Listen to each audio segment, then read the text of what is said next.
Ассалаумағалейкум достар. Соңғы кезде әлеуметтік желіде онлайн конкурстар, лотерея ойындары қаптап кетті.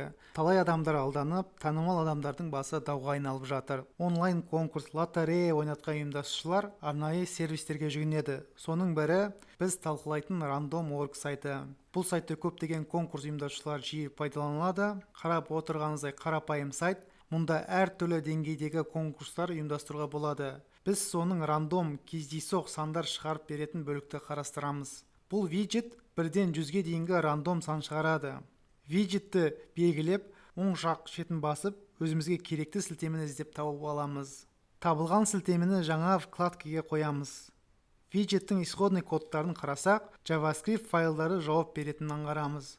Осы жерден JavaScript файлдарын іздейміз. iframe.js кездейсоқ сандардың шығуына жауап береді. Міне iframe файлы осы скриптті түрлендіріп, басқа мәнді өзіміз қалаған санды шығара аламыз. Келесі браузерге TemporaryMonkey плагин орнатамыз. Менде бұл плагин орнатулы. TemporaryMonkey жалпы скрипттермен жұмыс істейтін қосымша. Google Extension бөліміне TemporaryMonkey кілттік сөзбен іздеп, плагинді орнатамыз.